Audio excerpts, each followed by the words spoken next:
Começa agora. Diálogos no Jardim das Oliveiras, com Alberto Almeida. Alô, alô, alô, amigo ouvinte da Rede Boa Nova de Rádio, telespectador da TV Mundo Maior. Estamos chegando para mais um Diálogos no Jardim das Oliveiras. Alberto Almeida. Tudo bem contigo, Alberto Almeida? Caríssimo Damião, quanta alegria aqui em Belém, com as chuvas torrenciais características da nossa cidade, que nos permite marcar encontros antes ou depois da chuva, segundo a tradição, sempre a chuva mais pela tarde, faz de Belém do Pará, enquanto chove, o equilíbrio do mundo, porque a Amazônia, enquanto chove, sinal que está tudo bem. Porque se parar de chover, o mundo entra em crise. Porque essa ecologia, ela se faz exatamente com essas características do equilíbrio planetário. Então, aqui na Amazônia, estamos com as abençoadas chuvas. Chovendo, que bom, que bênção as chuvas que vão acontecendo.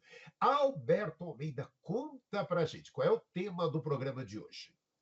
Então, hoje nós vamos fazer um enfoque, uma análise, procurando trazer um tema que é palpitante pela sua complexidade, é a síndrome de Down e o direito à vida, a viver, que é um tema que está pujante na nossa realidade dos chamados das pessoas PCDs, naqueles que, portanto, têm alguma deficiência. Então, esse vai ser a nossa reflexão com os nossos rádio ouvintes, internautas, telespectadores. Esse é o nosso objetivo hoje. E você vai acompanhar a partir de agora e participe você também, trazendo o seu tema para este, participando, né? Trazendo as suas perguntas, dúvidas sobre o tema de hoje. A partir de agora, Alberto Almeida. Nestes dias, a vida tem se colocado em xeque.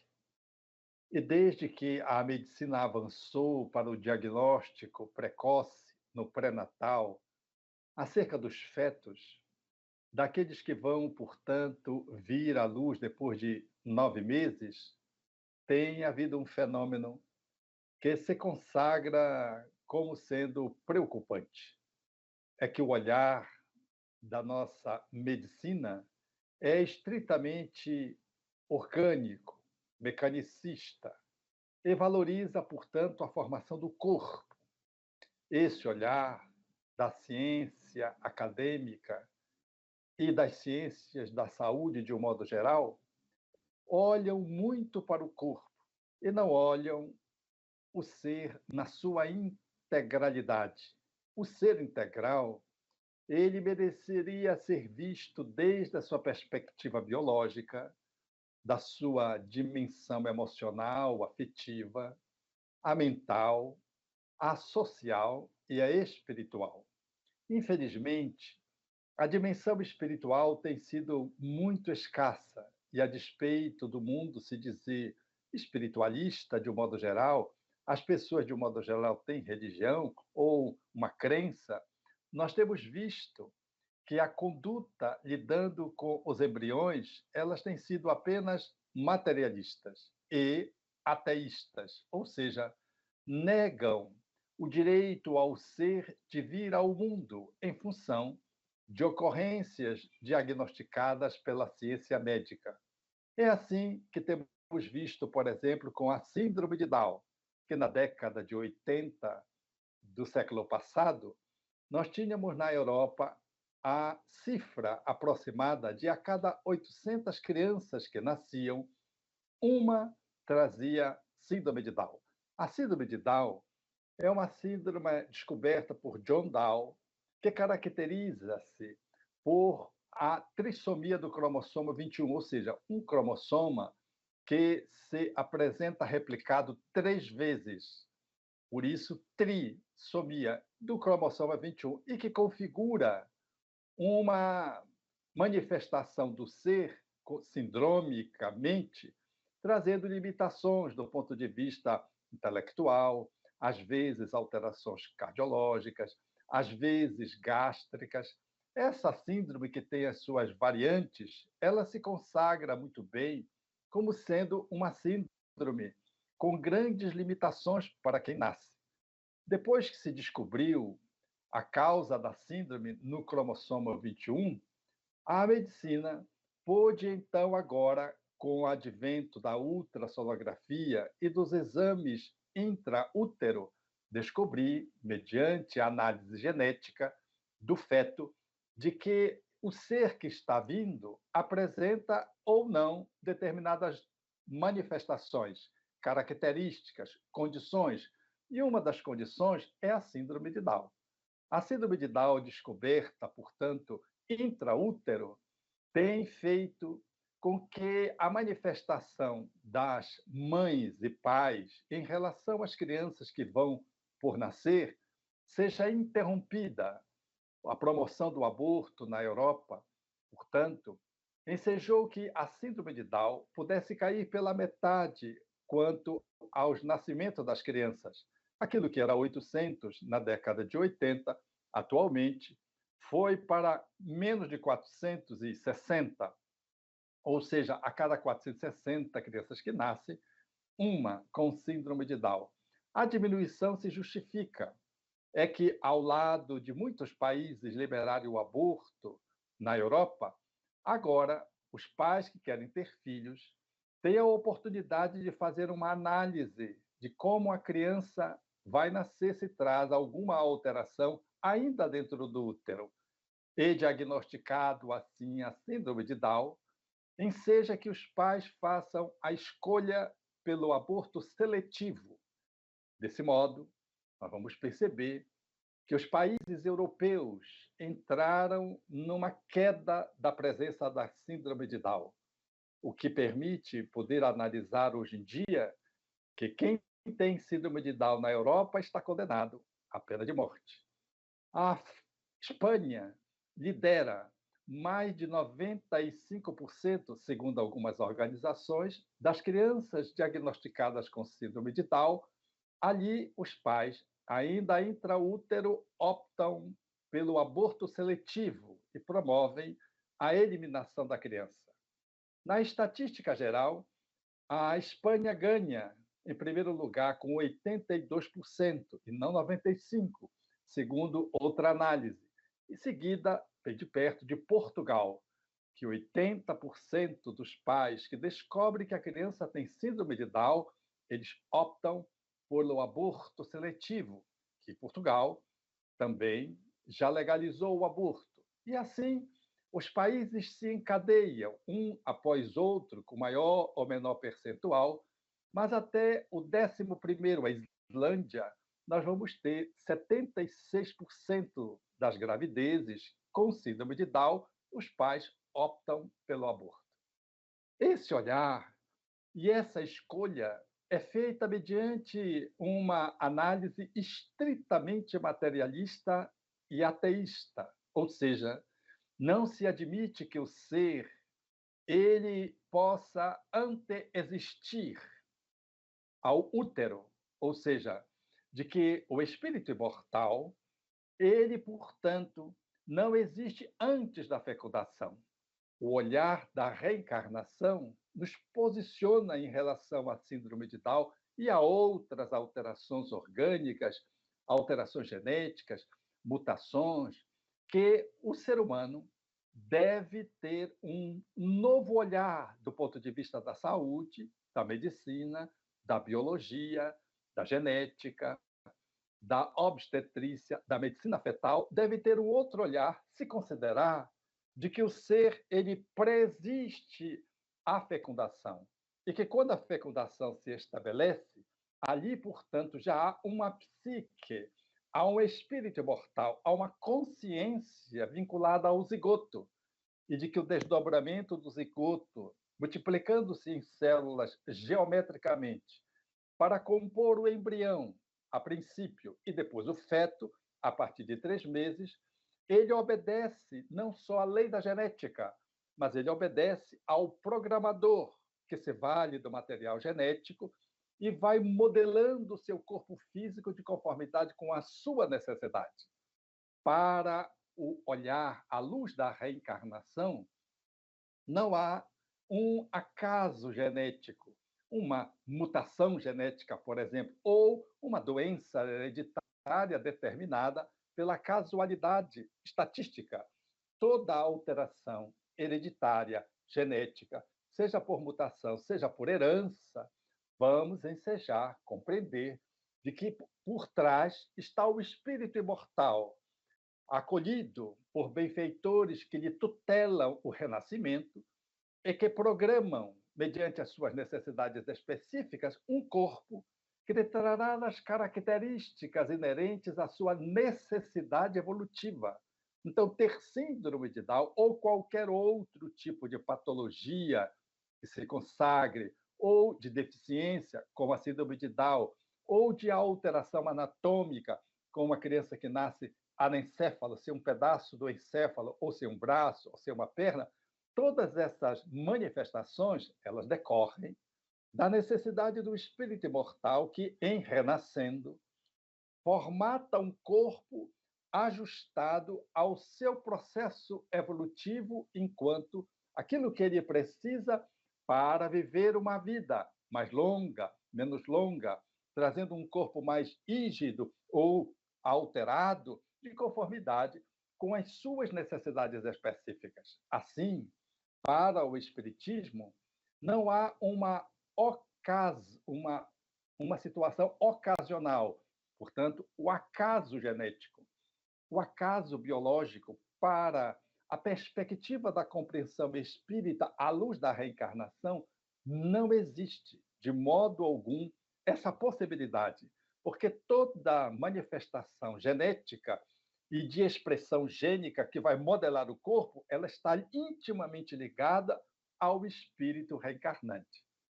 Tudo está segundo a consciência cósmica, o divino.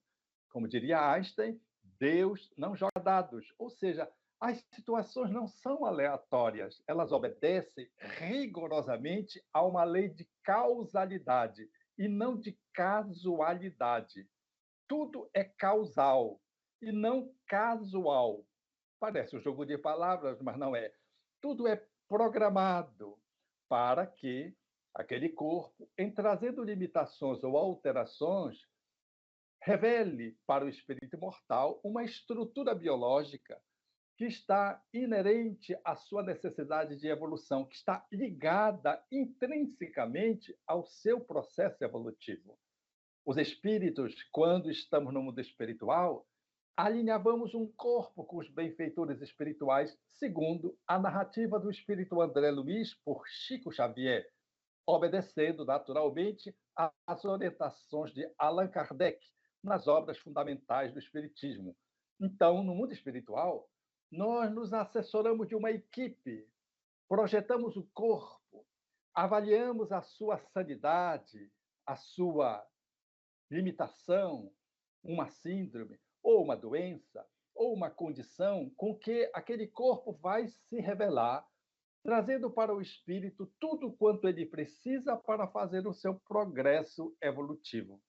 Então, não há nenhuma reencarnação que obedeça à casualidade biológica. Elas estão ligadas à extrema relação de causalidade, ou seja, de programação.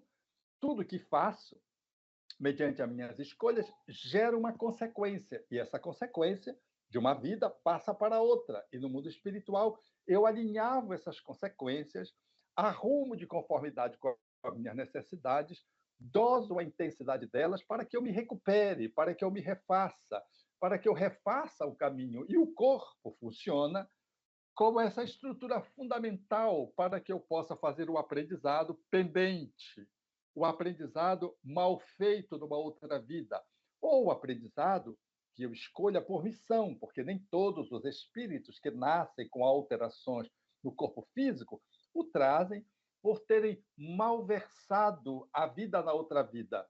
Às vezes, é uma simples escolha que ele faz para ensinar a humanidade a viver, trazendo uma limitação física, ou uma condição limitante do corpo, ou no cérebro, para mostrar à humanidade, enquanto trabalho que ele deverá desenvolver missionário, que nós, os seres humanos, somos muito mais do que humanos, somos seres espirituais. Mas a maioria das alterações orgânicas, das deformidades, doenças ou condições de limitações que o corpo apresenta, elas dizem respeito às nossas ações negativas no passado, aos nossos desrespeito às leis naturais, que se fixam no nosso corpo espiritual pós-morte, e depois, quando vamos renascer, a gente projeta essas alterações do nosso corpo espiritual no novo corpo que vai se formar. Assim, fazendo as alterações cromossômicas, gênicas, trazendo as alterações teratológicas, quando a gente apresenta aqui e acolá, por exemplo, a deficiência de um determinado órgão ou membro, caracterizando-nos, portanto, de que aquele corpo está exatamente de acordo com as minhas necessidades, considerando as minhas vidas anteriores. Assim sendo, todo olhar da medicina se refaz quando olhamos para um embrião ou um feto à luz da reencarnação. Passamos a compreender de que ali há um ser, uma consciência vinculada àquele corpo, de que aquele corpo, por mais aberrante que possa parecer, pelas alterações anatômicas que possa empreender, ou pelas alterações cromossômicas que pode se revelar, ou por qualquer outra manifestação de alteração da sua fisiologia ou da sua anatomia, aquele corpo deve ser respeitado. Há um direito à vida inalienável.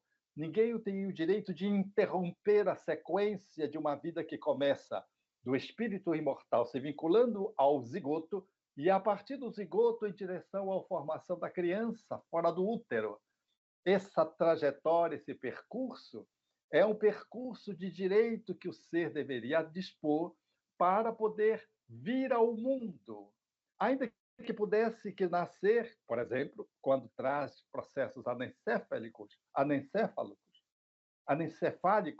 ali vivendo às vezes poucos dias, umas semanas, ou um mês, 2 meses, ainda assim, aquele corpo vivendo 9 meses, mais 3 meses fora do útero, é uma bênção para o espírito reencarnante de alguém, por exemplo, que cometeu suicídio, projetando-se das alturas ou atirando-se com uma arma de fogo, conforme diz o espírito Joana de Ângeles. Assim sendo, nós vamos perceber que toda a vida ela é sagrada e deve ser respeitada. Ela não pode ser considerada desprezível ou descartável, porque apresenta uma determinada alteração no seu corpo ou na sua genética. Logo, as crianças de síndrome de Down, elas estão sendo cada vez mais ausentes pela metade do continente europeu em relação à estatística nas décadas anteriores, por conta desse aborto seletivo que impede que o espírito conclua uma jornada interrompendo a gravidez antes mesmo que a criança nasça, porque ela apresenta a trissomia do cromossomo 21. É curioso dizer e pensar e avaliar e analisar de que, se perguntarmos a qualquer pai acerca do seu filho que tem síndrome de Down, se ele pudesse voltar no tempo, se ele abortaria, eu duvido que ele pudesse fazer essa escolha. Eu tenho militado na área médica há muito tempo e tenho acompanhado pais de crianças que trazem síndrome de Down. E tenho acompanhado crianças com síndrome de Down. É curioso perceber que, a despeito da limitação que a síndrome traz, que são às vezes mais acentuadas ou menos acentuadas, não há exceção. Não encontrei ainda de nenhum pai ou de nenhuma mãe que tenha se arrependido de ter aquele filho, a despeito das alterações às vezes serem muito acentuadas. A vida também ter uma longevidade curta, às vezes mediana, os pais não se arrependem, porque a vida tem esse chan do sagrado. Quando nós legitimamos que a vida se manifeste, o ser, ainda que num corpo que não lhe dê a possibilidade de expressão com a naturalidade devida, a vida, tem os seus encantos. E ninguém pode dizer que uma vida vale mais do que a outra, de que umas são importantes e outras não. Todas as vidas, elas importam. Todas as vidas importam. E se há uma deficiente, ela deveria nos importar, pelo menos a nosso ver, os profissionais da área médica, da área da saúde, da obstetrícia, da área da neonatologia, ela deveria nos sensibilizar muito mais, porque ela traria uma deficiência. E se a puericultura atende a criança que nasce normal, com todos os cuidados, imagine uma criança que apresentasse alteração, qualquer que fosse, do ponto de vista genético ou anatômico. Então, o nosso olhar para a vida intrauterina não é diferente para a vida que está fora do útero. Qualquer medida de interrupção da gravidez é um crime de lesa fraternidade. E ainda que a legislação de um país possa ensejar legalidade, o aborto torna-se legal, mas não se torna moral, considerando-se de que ali tem uma vida psíquica de alguém que não tem nem o direito de constituir um advogado para defender a sua manifestação e o seu sequenciamento e a sua permanência. Então, é necessário que possamos olhar para a nossa cultura de agora e percebermos o quanto estamos apressados nessa eugenia que proclama a necessidade de corpos belos, esbeltos, e faz da beleza física um processo narcísico, o quanto a sociedade está doente, porque exclui aqueles que não conseguem nem sequer sair do útero, porque trazem uma condição diferente, ou uma alteração anatômica, ou uma alteração fisiológica já previsível do ponto de vista médico. Esse olhar era o olhar de Esparta, que fazia a seleção das crianças pela saúde física. Para Esparta, era necessário ter, portanto, um corpo eugênico, mas Esparta não conferiu à humanidade sequer um poeta, um esteta, um artista que pudesse, um filósofo que pudesse monumentalizar a sua cultura, diferentemente de Atenas. Então, parece que voltamos para o olhar da eugenia, selecionando as pessoas pelo corpo. Mas quem vale mais? Porque tem uma perna, ou porque tem um cromossoma a mais ou a menos, porque teve uma alteração cerebral, porque não tem um pedaço do cérebro. Quem é capaz de julgar, aferir, que uma vida vale mais do que a outra? Esse olhar nos desconecta da divindade.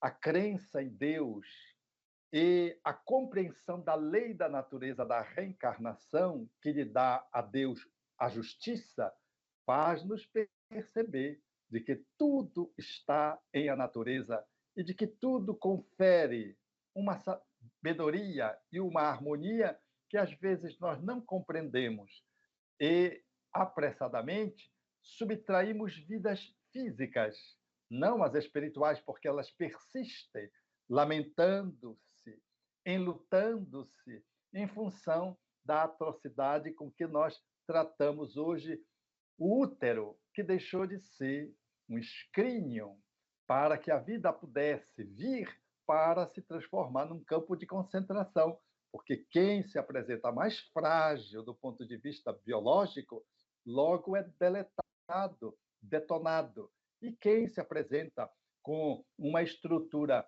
dita normal, às vezes nasce, e nasce muito bem, e se segue, e pode ser muito belo, mas quantas pessoas belas e fortes têm cometido crimes hediondos? São psicopatas. E nós analisamos pelo corpo de que a trajetória daquela pessoa seria uma pessoa que deveríamos de conferir o valor porque ela é saudável. Todos somos mais ou menos saudáveis e doentes.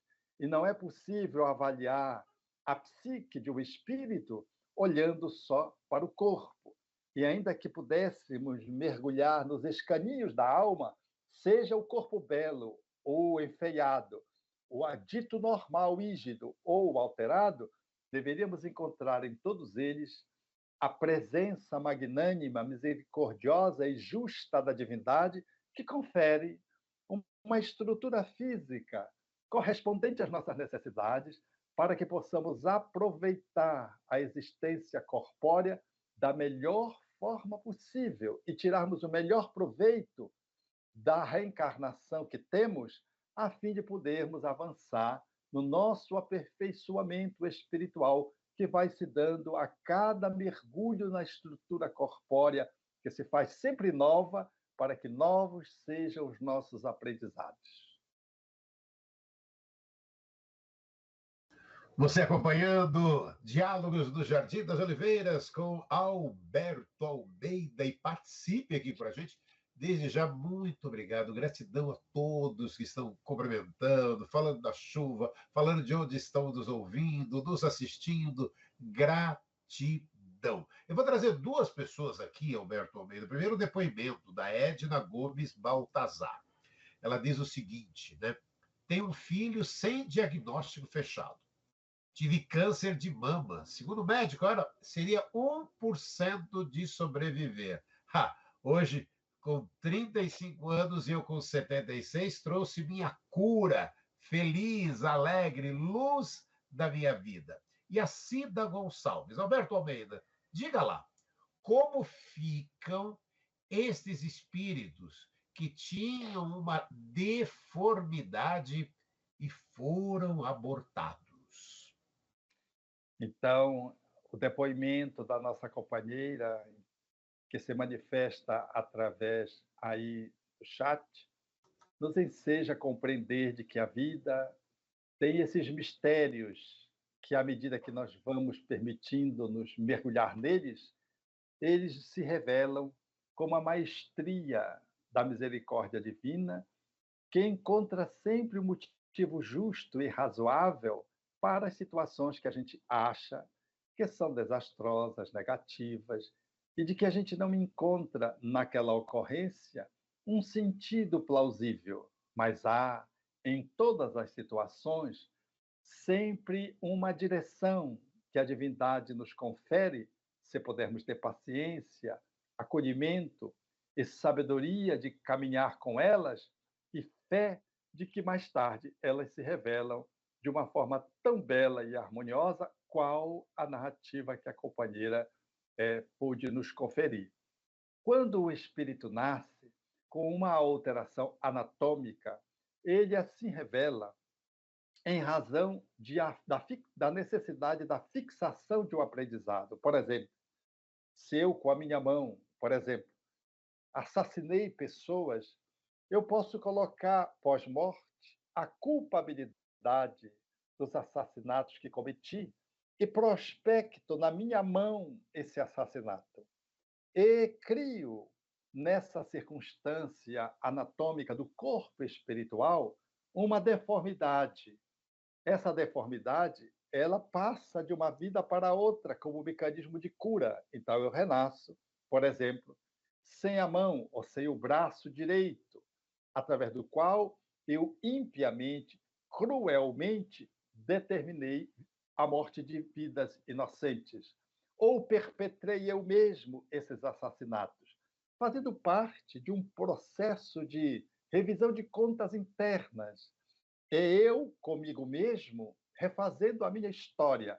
Do mesmo jeito que alguém com muita raiva dá um soco na parede e fratura, por exemplo, a mão, e o médico vai, coloca uma bandagem e a pessoa passa 2 meses para se recuperar daquela bandagem. É como se fosse uma reencarnação. Eu fico 2 meses sem usar a mão, depois tenho que fazer fisioterapia, recuperar os músculos. Esse processo de 2 meses de dor, de sofrimento, na verdade é tratamento. Eu tenho que dar graças a Deus por termos aquela bandagem. E não mover as mãos, eu tenho que dar graças a Deus, porque eu não perdi as mãos. a mão que soquei na parede. E a alteração que aconteceu foi em função da minha escolha de dar um soco na parede. Eu não soquei o vento, eu soquei na parede. Então, a consequência eu não tenho que atribuir à parede, mas a mim que soquei a parede. Assim somos nós. Então, por exemplo, projetamos-nos pelo suicídio de um prédio e lesamos-nos mortalmente. E saindo do corpo, as áreas do corpo lesadas marcam a minha culpa, se fixa ali. E a misericórdia divina coloca uma bandagem. Essa bandagem é um novo corpo. Esse novo corpo, às vezes, avança por 9 meses e alguns dias, nos chamados, erroneamente, de anencéfalos. São aqueles espíritos que renascem em crianças que têm uma parte do encéfalo retirada, apoucada, sem um pedaço do encéfalo. Elas vivem pouco tempo, dependendo da extensão da lesão, elas vivem pouco tempo. Mas esse pouco tempo é a bandagem que dá ao espírito, naquele sofrimento, a fixação da necessidade de aprender de que a vida precisa ser respeitada, a despeito de qualquer problema que me alcance. E se o suicídio foi perpetrado de forma consciente, agora, mediante a bandagem do renascimento, através de um corpo que traz a anencefalia como manifestação, eu recupero a minha saúde integral. Guardo na minha consciência aquele aprendizado de respeito à vida e sigo para uma próxima encarnação, podendo modelar um corpo normal. É assim que trazemos a ausência de uma perna, às vezes de um pulmão, às vezes de um rim, em função daquilo que eu fiz comigo mesmo. Não é punição divina, não é castigo sideral, não é Satanás, nada disso. É sempre o amor que me reconduzindo a que eu possa reaprender o mal aprendido, ou me devolvendo a possibilidade de corrigir a minha rebeldia diante das leis de amor. E assim eu vou recuperando-me através de existências corpóreas deformadas, renascendo em lares de pessoas que ou têm corresponsabilidade junto comigo nos atos e delitos cometidos no passado, ou nos amam tanto que nos acolhem por amor para nos ajudar a nos recuperarmos diante da própria consciência e diante da consciência universal. Diálogos no Jardim das Oliveiras com Alberto Almeida. Mais duas participações, Alberto Almeida. O José, pelo fato de haver a supressão da vida do feto, a próxima manifestação deverá ocorrer com as mesmas circunstâncias que foram interrompidas. Maria Iraídes, o conhecimento espiritual do ser humano é muito mesquinho, Alberto Almeida. Ainda achar que ter um corpo perfeito é tudo, que a beleza material é tudo. Pobres seres humanos, os que pensam assim. Gratidão, abraço, Alberto Almeida. Então, vejam que se há a interrupção de uma gestação, às vezes o espírito que deveria aproveitar aquele corpo, que às vezes viveria ali os 9 meses mais 5 anos, perdeu a oportunidade de aproveitar, porque alguém lhe interrompeu esse processo de tratamento, fazendo a interrupção da gravidez. Ele precisará renascer para recuperar essa possibilidade que foi interrompida. Aqueles que interromperam a gravidez assumem a responsabilidade por essa interrupção. Então, a misericórdia divina sempre combina pais e filhos para que eles se ajustem nesses processos de reaprendizado, seja na paternidade e na maternidade, seja na condição de filho, que trará uma alteração e viverá, por exemplo, pouco tempo, ou viverá um longo tempo, de conformidade com o planejamento. Também, como disse a nossa internauta, nós avaliamos as pessoas, às vezes, pelo corpo. Quão precária, como diz ela, é a nossa percepção de que uma pessoa é o que o corpo lhe revela. Quantos corpos que trazem alterações anatômicas, que trazem uma plástica corporal comprometida, guardam espíritos nobres. Eu lembro-me, por exemplo, de Francisco Cândido Xavier, que foi um espírito luminoso que passou pela Terra, habitando-nos aqui as terras brasileiras. Ele era uma criança natural, sem grandes predicados, e não apresentava nenhuma beleza. E à medida que o tempo foi passando, ele naturalmente foi ganhando as características que também apresentavam uma plástica corporal que não tinha nenhuma estética. Eu tive a oportunidade de conhecê-lo pessoalmente.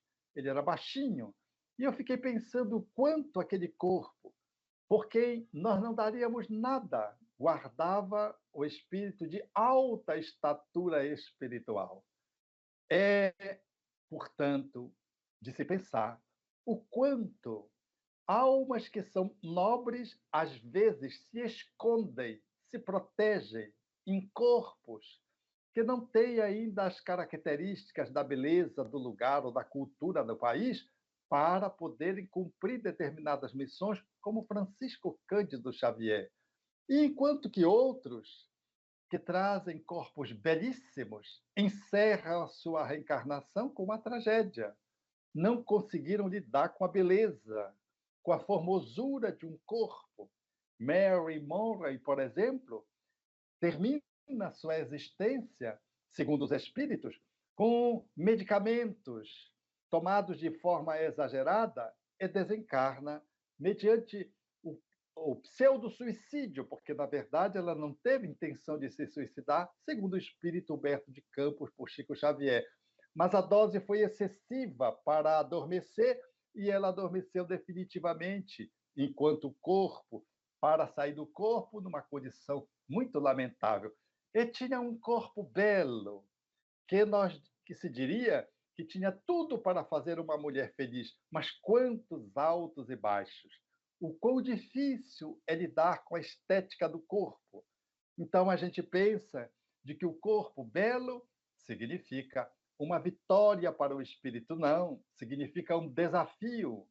E o corpo enfeiado, às vezes, é a armadura com que o espírito se esconde para vitoriar na existência, porque às vezes na existência anterior a beleza fê-lo perder a reencarnação, cedendo aos apelos, às vezes, que o mundo faz em torno de coisas pueris, mundanas, e a pessoa se perde do seu objetivo porque ficou aprisionado apenas à beleza do corpo e não à beleza do ser espiritual que deveria ser cultivada. Desse modo, a nossa internauta tem toda a razão. Nós não podemos avaliar ninguém pela performance física, porque a performance física, ela nos engana muito. E um ser humano não é o que seu corpo apresenta, ele é o que ele traz por dentro. Você acompanhando mais um Diálogos do Jardim das Oliveiras. Hoje o tema, Alberto Almeida está abordando a síndrome de Down e direito a viver. Muito obrigado a todos aqui que estão participando. A Cida Gonçalves, obrigado, Alberto Almeida, pela resposta. Está em Goiânia, Goiás. Muito obrigado a você que participa junto com a gente em mais este Diálogos no Jardim das Oliveiras. Eu tenho a pergunta aqui do. Cadê o nome dele? O Alberto Moraes, mas acho que não é nem tema da proposta do programa de hoje, né? Ele pergunta se existe síndrome de Peter Pan. É que é sempre importante, né, que as pessoas participem com os temas, né, que estamos abordando, para que a gente possa enriquecer ainda mais, né, para tirar dúvidas com o Alberto Almeida. E hoje o tema é o síndrome de Down e o direito a viver. Alberto Almeida. Então, há algumas alterações psicológicas que se revelam no nosso cotidiano em função do processo da educação e dos conflitos que o espírito traz. Muitas das vezes, nós nos sentimos absolutamente maiores do que somos. E a educação, ao invés de nos dar a humildade para sermos o que podemos ser, ela nos inflama. E a gente, por exemplo, cai para o narcisismo, achando-nos que somos a melhor pessoa do mundo, a mais, a primeira, a do pódio, o cara, a mulher, e assim desviamos-nos da realidade aonde estamos e vamos lograr experimentar muitos sofrimentos com esse olhar autodeformado de si mesmo. Pode acontecer o inverso, que possamos nos achar um zero à esquerda, alguém desvalido, sem nenhum valor, deformado, e sigamos a nossa vida em função, por exemplo, de uma falta de boa maternagem e de boa paternagem, a gente cresce com esse vazio interior, com essa deformidade psicológica.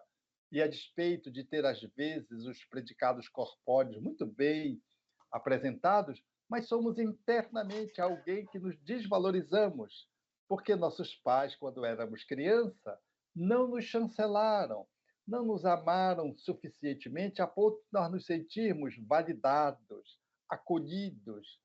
Portanto, essa manifestação cria dentro de nós mesmos esse sentimento de desvalorização, de baixa autoestima. E às vezes temos competências admiráveis, mas não valorizamos, porque nos sentimos um zero à esquerda.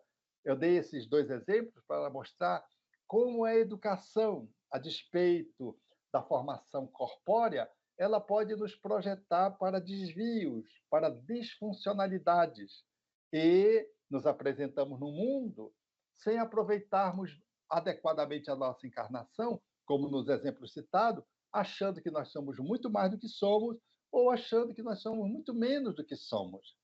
Uma boa educação é aquela que nos confere não só saúde biológica, alimentação, uma ração alimentar capaz de nos nutrir com proteínas, com carboidratos, gorduras e com os suplementos minerais, de modo a termos um corpo rígido.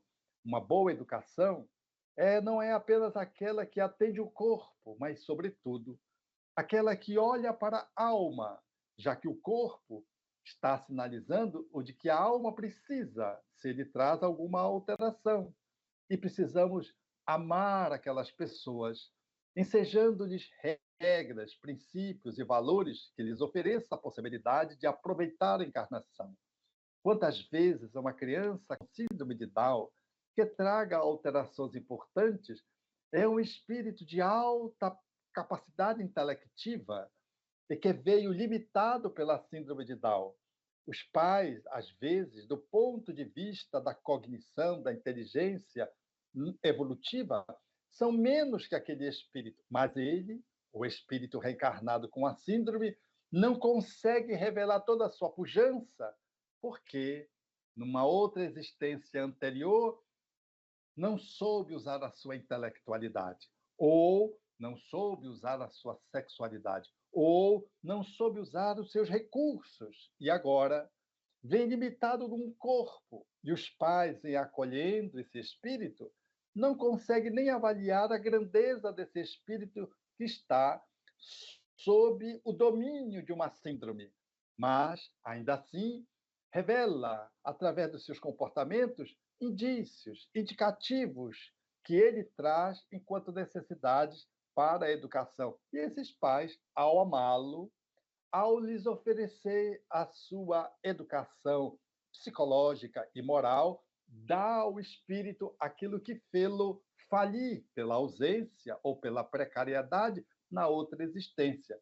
O espírito, quando sai do corpo depois de uma síndrome de Down, glorifica aqueles pais, porque naquele processo de contenção que a síndrome ensejou, agora, saindo dessa contenção, ele pode não só usar adequadamente as suas potências, mal utilizadas no passado, mas agora incrementadas por todo o tratamento psicológico, a educação que os seus pais lhes ofereceram, em razão do amor, dos limites, dos processos que vão dando àquele espírito a aquisição de virtudes que lhe escasseou no passado e que lhe fez falir. É assim que tudo se encadeia em a natureza, e de que os pais de alguém que traz uma síndrome ou uma alteração importante, um PCD, um paciente com deficiência, Às vezes, ao término da existência, todos estão de comum acordo que a reencarnação foi vitoriosa para os pais que receberam, educaram, e para aquele que viveu aquela contenção, e ambos, no mundo espiritual, ao se reencontrarem, celebram a vitória de todos. Olha, está terminando mais um Diálogos no Jardim das Oliveiras, só registrando Jair Torres, Soares Pereira, Jane Marim, Edson Geraldelli. A pergunta até chegou, né, sobre o tema, mas estamos terminando mais um Diálogos no Jardim das Oliveiras. Participe, entre um pouco mais cedo, mande as suas questões um pouco mais cedo, que Alberto Almeida estará aqui depois de desenvolver todo o tema, respondendo às suas perguntas. Alberto Almeida, de volta, estaremos na próxima terça-feira em mais um Diálogos no Jardim das Oliveiras. Gratidão, gratidão, gratidão. Você acompanha